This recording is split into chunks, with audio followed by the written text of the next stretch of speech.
Greetings everyone, this is Enraged Eggplant and welcome to Dungeons and GURPS. In this video I will tell you how to make a D&D Warlock in GURPS. The Warlock is a special D&D class in that he can cast spells that are actually called invocations, without any daily limits. If I recall things correctly, the Warlock became a core class in the 5th edition.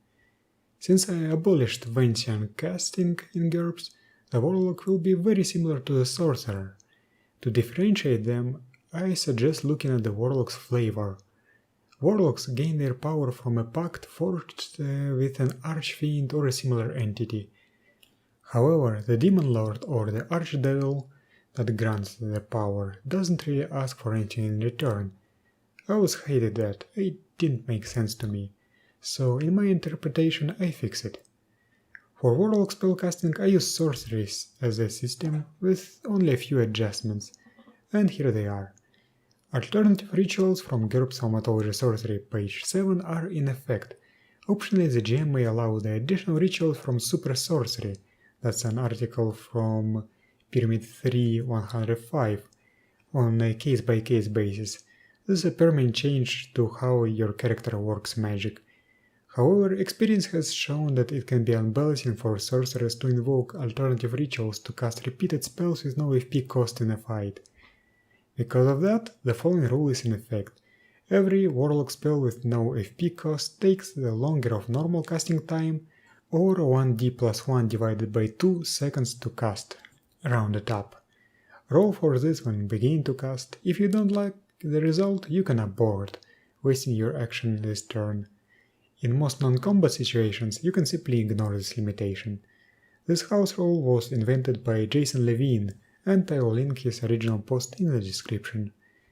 Then apply the Pact minus 10% limitation to the Sorcerer's Empowerment advantage, to spells but not to advantages granted by buff spells.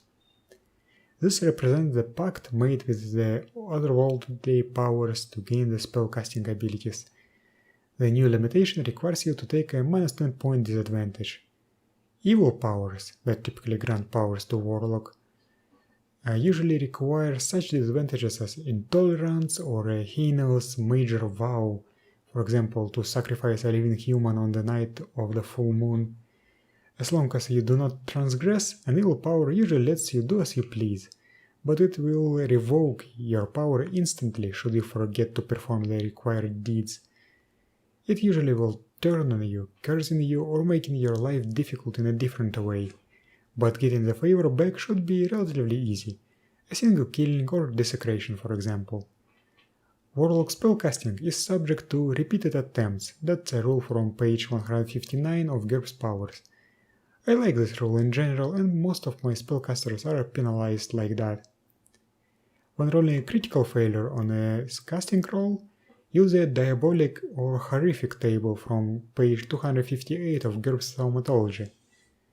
And of course, the Warlock must limit his Sorcerer's Empowerment with limited scope to represent his pact. The Sorcerer Bloodlines have many fiendish options that can represent the powers of a Warlock.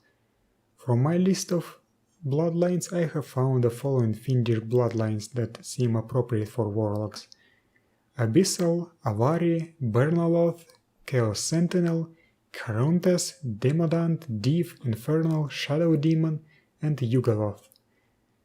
There is one signature ability that I haven't talked about, the Eldritch Blast. In my opinion, this is an artificial ability in D&D that was created just to give the Warlock some way to consistently deal damage.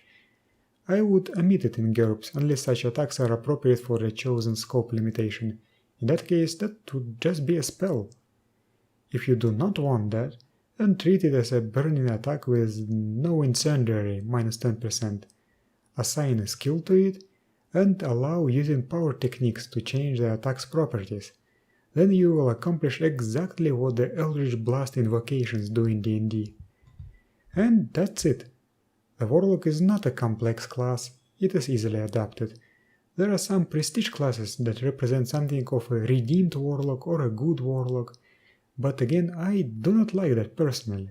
But if you do like that, You can expand the range of available bloodlines with Celestial, Fey, Aberrant, or anything else that is appropriate for your game. Speaking of go-to Warlocks, I actually do allow one variant based on the Rainbow Servant prestige class. The Rainbow Servants work exactly like Warlocks, but with the following changes. The pact limitation must be virtuous in nature. The required moral code is a -10 point disadvantage, typically honesty, 12, sense of duty, or a major vow. Should you transgress, the Coatlus will suspend your power.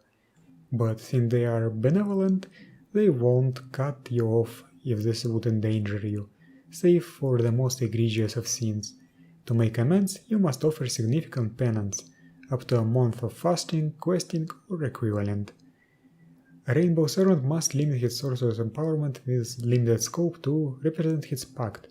Unlike a Warlock, a Rainbow Servant only has access to the Coatl Sorcerer's Bloodline. And when rolling a critical failure on a casting roll, use the normal critical spell failure table. Finally, I created a 150 point Warlock Occupational template that might be useful for you. I'll link it in the description. And that's it for this video. I hope this was helpful, and I'll see you in the next one.